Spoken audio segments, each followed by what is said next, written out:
Today we're going to be taking a look at the brand new demo of Half-Life 2 RTX that we've been hearing about for quite some time now.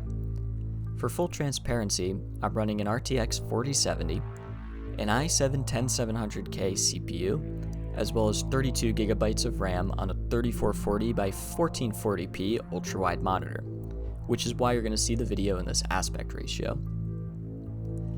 Now I'm running this thing completely maxed out as I can get it, albeit it does have DLSS enabled on balanced and frame generation turned on. I was supposed to have my frame rate and stats on the screen, but for some reason it wasn't getting picked up in the recording.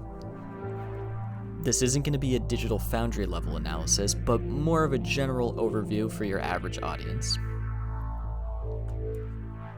One of the things I noticed right off the bat is that this demo is a whopping 41 gigabytes on my SSD, which is insane when you consider that it's 2 levels from the game and not even the full ones at that.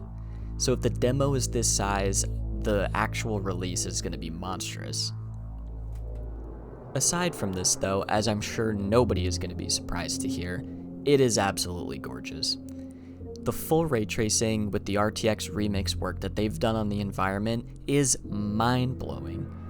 Sometimes the light sources can look a little overblown, which I noticed, but 90% of the time it's fantastic. The real-time lighting casts beautiful shadows, and you can see game objects and the player interacting with the lights and how they cast throughout the world. The real-time work is spectacular. Here you can see some examples of the ray tracing and RTX remix textures and how they look compared to ray tracing with non-RTX remix textures. And the results are going to speak for themselves.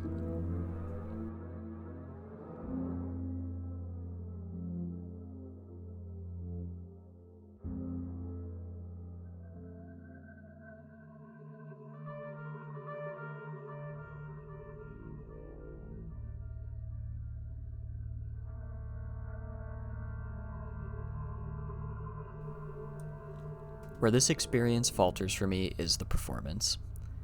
I have an extremely beefy machine, more so than an average player is going to have, with the caveat that I'm running 1440p ultra-wide instead of 1080p.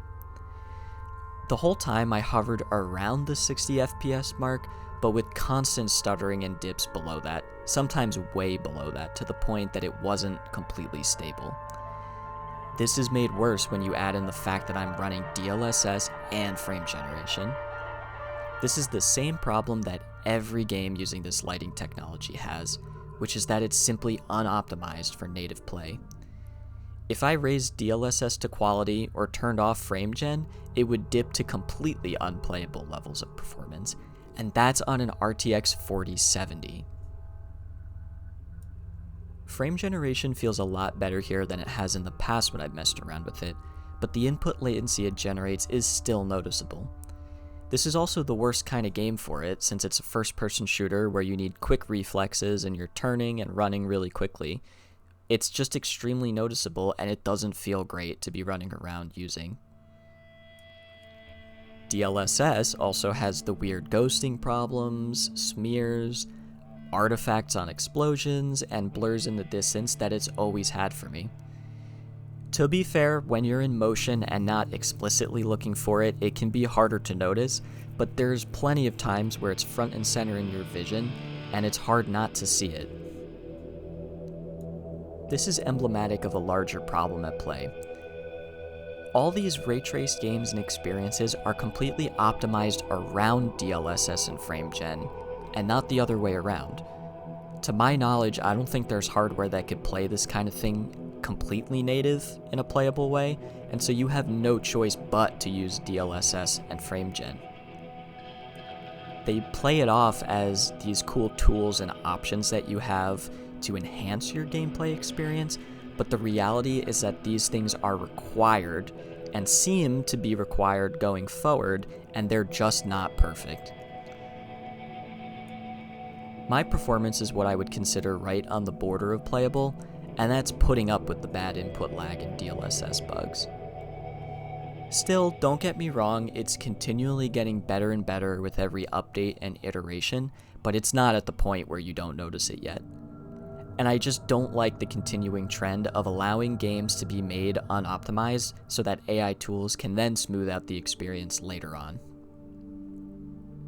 I see a lot of online discourse about the RTX lighting and textures and how it alters the mood of some of these Half-Life 2 levels, but in my opinion, it didn't change all that much. It still captured the dark, horror atmosphere of Ravenholm and the tight, grimy corridors of the Nova Prospekt prison. Like I said, NVIDIA stuff aside, the work the actual team did on this stuff is outstanding, beautiful, and they deserve all the praise in the world. I can definitely see where the criticisms come from, and I don't think the people who feel that way are wrong. While I think it still works, it does definitely look a little different. Some people will like that, and there will be some purists who will be against it. In my opinion, it doesn't matter all that much, especially if you're looking at it as just a technical showcase. As far as gameplay goes, I don't think anything was touched in this department. It still feels like classic Half-Life 2. The shooting and the physics are just as groundbreaking as they've always been, and I had a blast running through the levels for this short period of time. It absolutely holds up, and it's still an all-time classic, and if any of this information is news to you, then you need to stop what you're doing right now and go play the original. Or even the first 2 games at that. When the full thing does finally come out, I can definitely see myself doing a full playthrough. It's not perfect, but for me, it still worked well enough to be enjoyable and still keep me excited for the full release. The main point of contention here is absolutely going to be the game's performance, and so if you want to check it out for yourself, it's going to be contingent on your machine. I put the minimum specs up on the screen, and as you can see, it suggests a 3060 Ti as the bare minimum, which is crazy. But from the videos that I've seen, even that is erring on the side of being unplayable. On the one hand, they've done spectacular work here, and it truly is a technological showcase. But on the other hand, this fully ray-traced world that they keep pushing us towards is still not in a place where most people are going to be able to adopt it. Yet, that being said, NVIDIA continues to double down on it over and over again. I can't figure out whether they're seeing this more exclusively as a tech demo, or something that they want mass audiences to be able to play from beginning to end. They obviously promote that the best way to play is with the new 50 series card, and that's going to be true for 1,000,001 reasons, but nobody's going to be doing that, at least not 99% of gamers. And for that 99% majority of gamers, you're going to be running into problems with running it. I think this whole thing is going to garner a lot of negative attention despite everything that there is good about it. And to be fair, it deserves every bit of it.